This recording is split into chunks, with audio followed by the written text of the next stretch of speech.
kabajamtootaa fi jaallatamtoota keenya Igaarra dubbii jabaa tokkoon isinii qabadhee dhufem innis dhimma dubbii obboleessa keenya Abdii Raggaasaa irratti deemaa jirudha.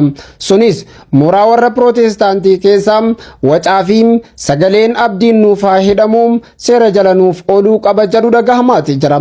Sababni seera jala ooluuf maali jedhamanii yoo gaafataman Abdiin nu xiqqeessaa jira nu busheessaa jira waan ta'eef jecha seera jala haa ooluu jedhan. Garuu ragaa Abdiin itti isaan xiqqeesseef isaan busheesse hagammaa ragaa tokkollee fidachuu hin dandeenye. Sababnis dhimmichi Abdiin nuuf haa hidhamu jedhuun isaan busheessuudhaaf yookiin ragaa argatanii osoo hin taane Abdiin namoota dhiibbaa uumanii fi haqa uummataaf ibsaa jiran keessaa tokko ta'uu fi karaan inni ittiin ibsaa jiru ammoo karaa gaarii fi bifa abshaalummaa qabuun akka ta'e hubataniitu ergasii booda ofirraa ragaa dhabnaan akkanumatti sagalee wacaatiin lafa kaan lakkisaadhii isaanii dabbaraa Abdii irratti olola oofaa jirtan olola dhugaa irratti hundaa'e osoo hin taane olola soba irratti hundaa'edha. Dhugumatti Abdiin bakki inni itti busheessee fi bakki inni itti isin xiqqeessee yoo jiraate ragaa tokko fidadhaa jennaan maaliif dhabdarree? Egaa yoo dhugumaan Abdiin kan isin busheessaa jiru ta'e ragaa maaliif dhabdan? Sababni isin Abdii irratti duulaa jirtaniif, sababni akka to'atamuu fi akka hidhamu jechaa jirtaniif sababa tokko qofam. Innis Abdii faana hordofeem isa faana namoonni hedduun shaadaa qabataa waan jiraniif malee isa faana namoonni hedduun diinii seenaa waan jiraniif malee sababa biraa tokko miti. Kan biraa immoo garee shaadaa irratti dullii fi ololli isin gaggeessitan milkaa'uu dinnaan ofirraa gara hidhaatiin lafa kaatan jechuudha. Dhugumatti muslimni amantaa namaatti isin tuqu amantaa namaallee hin arrabsu hin busheessu. Muslimni yeroo hundaa'u amantaa namaa ni kabajam. Nabiyyallaa Iisaallee akkasuma ni kabajam. Musliimoonni nabiyyoota hundaa'uu ni kabajam. Islaamummaan mataan isiitu nagaya jechuudha. Kanaaf musliimoonni yeroo hunda nagaya labsam. Egaa jara keenya kaleessa yeroo nuti islaamummaa busheessaa jiru nu xiqqeessaa jiru jennee namicha Iffooy jedhamuu fi ijoollee afaan Oromoo dubbatan tokko tokko irratti yeroo nuti gaaffii dhiyeessaatiin turre lakkii nuti amantaa ofii eegnu osoo hin taane amantaa nu eeguu qabna. Waaqa lolluuf hin taane waaqa nuuf loluu qabna jettanii nu harkatti didaan turre nu harkatti deebistanii hin turre. Egaa yoo dhugumaan taate kaleessa maaliif nurratti deebistan jennee gaaffii isin dhiyeessine har'a maal jettu?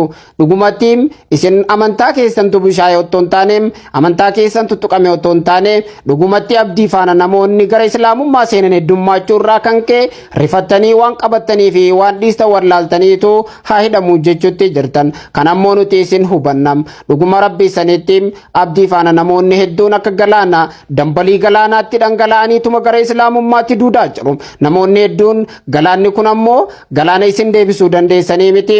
Galaanni amma dhufaa jiru kun galaana dura dhaabbatus dandeessanii miti. Sababa kanaaf Abdii irratti ololli jalqabame. Kanaaf hin dandeessanii dhiisaa isiniin jennam. Manni marii dhimmoota islaamummaa Itoophiyaadha kan namicha Iffooy jedhamu seeratti dhiyeessuu dadhabeem har'aan tanamee Abdiin gaafa seeratti dhiyeeffamus callisnee akka ilaallu haa ilaallu.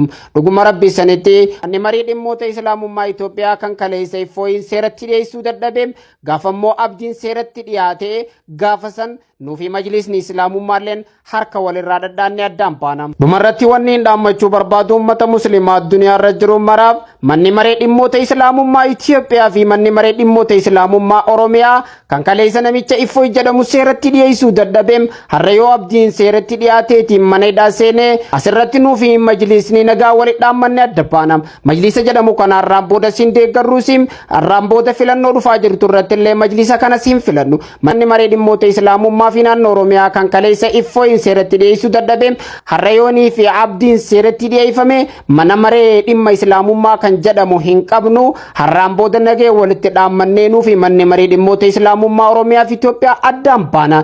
Nuti mana maree dhimmoota islaamummaa Itoophiyaas booda nun barbaachisu jennee quba shananii nuuni farramnam. Dhugumatti uummanni muslimaa kabaja qabaam ta'us garuu gaafa obsi dhume uummanni muslimaa waan jiru dhugaa jiru gadi bahee dubbatam. Ololli amma jiru kun yoo kan milkaa'utee mana maree dhimmoota islaamummaa Itoophiyaadhaa fi kan Oromiyaallee filannoo dhufu irratti wanni filannuufis hin jiraatu. Manni maree islaamummaa Itoophiyaa kan uummata islaamaa bakka bu'aa kan jiraanne nullee har'aan booda ni mirkaneessina. Uummatattis gabbaane ni dubbanna jenna. Nagaan nu turaa isiniin jenna.